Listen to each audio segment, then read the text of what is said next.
I've titled this third session, A Long Education in the Same Direction. Well, let me begin with a quote from a writing titled Advice to a Son. First of all, my child, think magnificently of God. Magnify his providence, adore his power, pray to him frequently and incessantly. Bear him always in your mind. Teach your thoughts to reverence him in every place, for there is no place where he is not. Therefore, my child, fear and worship and love God. First and last, think magnificently of him. When we think about the 23rd Psalm and how it starts out, the very first statement, the Lord is my shepherd, I shall not want. You may be tempted to say to yourself, is this guy living in the real world? But without question, he is living in the most real world, a world where Yahweh is present and available and actively involved in the lives of those who know and trust him. And the invitation before us is we are invited to become the kind of people who can say, I shall not want, and know it to be true by experience. We've mentioned in past sessions the secret to a life without lack is rooted in our knowledge of God. And when that knowledge is absent from our minds, everything falls apart. You see, it's what we place our minds on that brings that reality into our lives. So if our minds are full of anger and criticalness or fear and worry, then that reality will come into our lives. But if we place our minds on God, if our thoughts are full of him, then the reality of God can come home to us. Now, one of the things that we have to say is that we must have the right view of God, or we cannot put our minds on God in the right way. In Jesus' day, this problem was so severe that when he came, he essentially said to people, forget everything that you think you know about God, and I'm going to tell you what he's really like. You see, the religious leaders of Jesus' day, they looked at him and they just knew that this man was a sinner. You see, they knew their Bibles, and they were certain that you weren't supposed to be doing the things Jesus was doing on the Sabbath. After another instance of him healing on the Sabbath, the religious leaders gather together and they say, we know that God has spoken to Moses, but as for this man, we don't know where he's from. We don't know. This is perhaps the most self-damning statement they could have possibly made, because what they were really confessing was that they didn't know who God was, what he was like, and how he was at work in the world. You see, it's the things that we just know about God that aren't true that also have the power to destroy our lives, to poison our thoughts, to throw us out of balance and hinder our relationship with God from making progress. It also makes it impossible for us to function in relationship to one another. We're not able to love one another when our minds are filled with an inaccurate vision of God. One of the things that we've been given in Scripture to help us gain an accurate understanding of God are his various names. And they're meant to give us a clarifying vision of God and his nature. We see at the beginning of the 23rd Psalm, when we come to the words, the Lord is my shepherd, the word translated as the Lord is actually God's name, Jehovah or Yahweh. And so we could say Yahweh is my shepherd. And what this name means is that God is an eternal being who is not dependent on anything else. He is self-subsistent. It's the divine name most used in the Old Testament because it's the name that is most revealing about God's nature. Basically, God is a God who cannot not exist. Now, you may think that this concept is quite foreign to your ordinary life, but it really isn't true. We sense this when our loved ones are sick and their health is failing. These times hit us with significant force. We may ask, why do these things touch us so deeply? Because non-being or death is not natural. Being or life is natural in a world where there is a God like Yahweh, an eternal, self-subsistent being so full and great and glorious that it is impossible for him not to be. That is Yahweh. Now, one of the things that we see, and this great contrast that runs through the entire Bible, is the difference between the visible and the invisible. In Romans 1:20, Paul says this, "For since the creation of the world, God's invisible qualities, his eternal power and divine nature have been clearly seen, being understood from what has been made, so that men are without excuse." What we see from this passage is that we see the invisible made visible by the things that are made. Well, how is this true? One of the things we observe through the created universe is that everything that came into existence sooner or later will pass out of existence. That is, except for human beings. We are beings with an important difference from other things in that we have these two sides. For there is a part of us that cannot not be. You are never going to cease to exist. One of the favorites of mine from Dallas Willard, a quote of his, says, "You are an unceasing spiritual being with an eternal destiny in God's great universe." You see, God in creation has imparted an aspect of himself into you. Being made in God's image means, among other things, that you also are an eternal being and you can create. But unlike God, you're not self-subsistent. You are dependent upon God for your being. Now, when we consider Romans 1:20, your own experience verifies the truth of this passage and provides you with an important clue concerning the nature of God. You see, one of the things we realize is that while we know we are visible to others, we also know that there's a part of us that is invisible. It's in our thoughts and feelings, our minds, and above all, in our ability to choose our wills. We can direct our actions, make plans, and carry them out, and this is a function of the invisible part of us.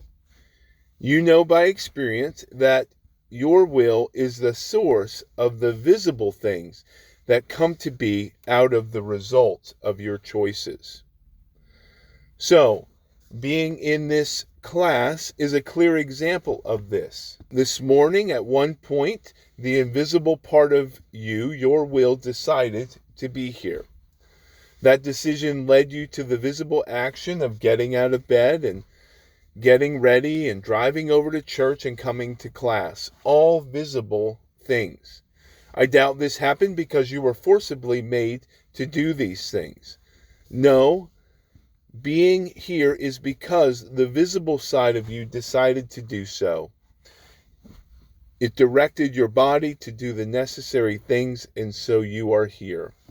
Now, the important point that we need to understand is that the Romans 1:20 experience, that we find that in ourselves. The experience of the invisible originating the visible. So, making you in his image, God has given you in your will the power to originate action, the power to create and to bring things into existence. And while your power and your being are limited and dependent on God, God's are not. You see, everything that exists outside of God exists because of God and is dependent on God. And this begins to allow us to understand the great danger in our own lives of confusing anything with God or relying on anything in our lives as ultimate other than God Himself.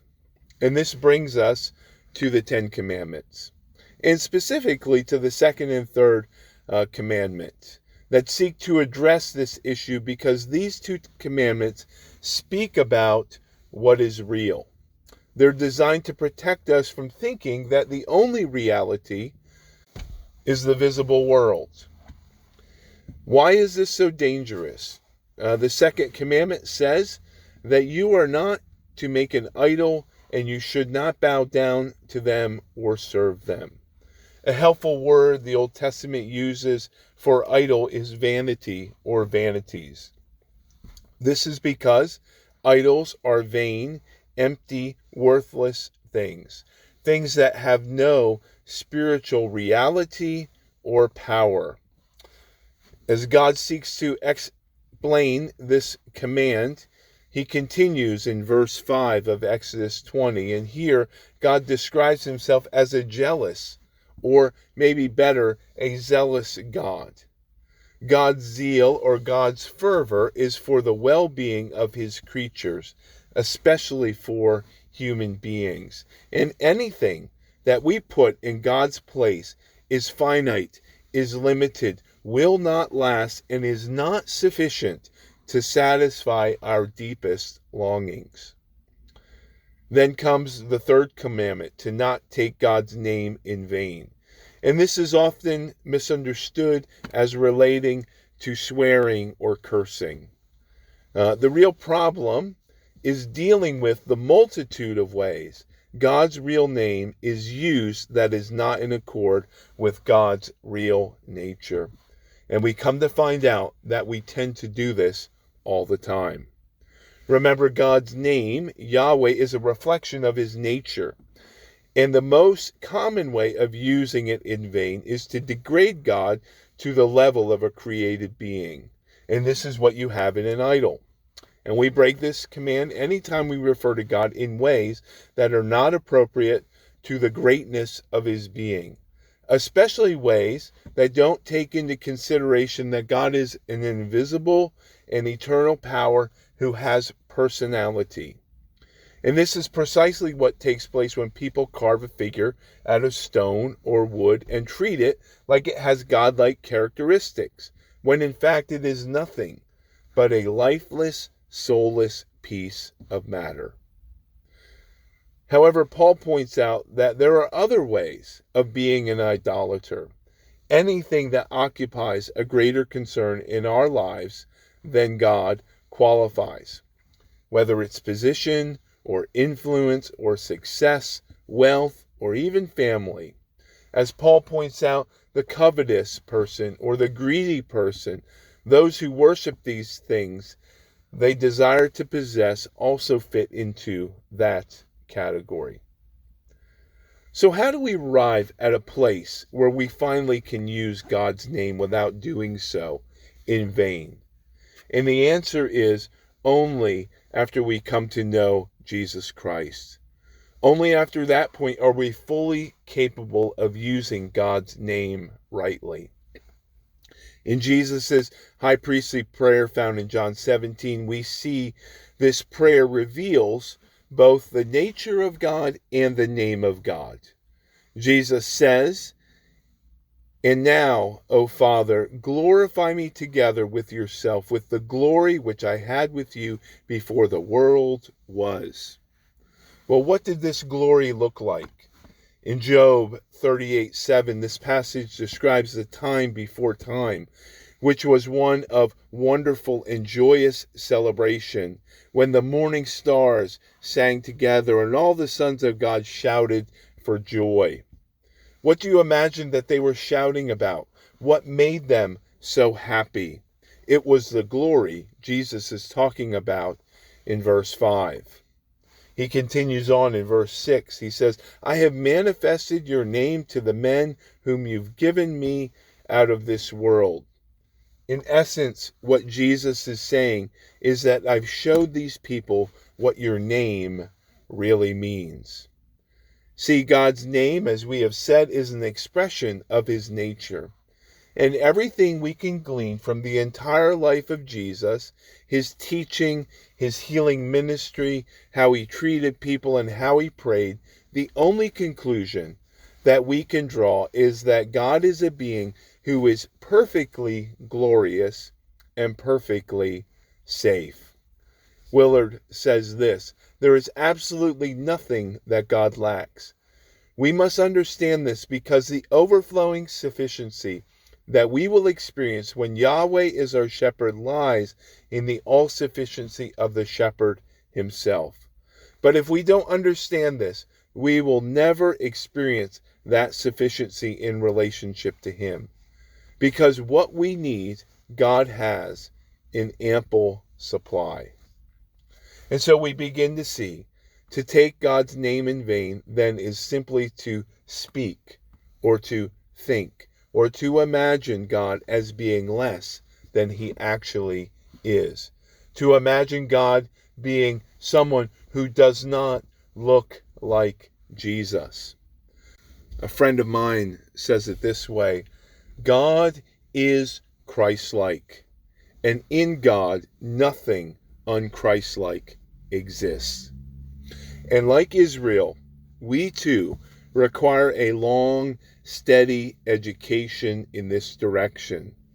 But those who take the time necessary to come to know and trust God as he truly is are laying the sure foundation for a life without lack. I pray that these words would be a blessing and encouragement to you. Thank you.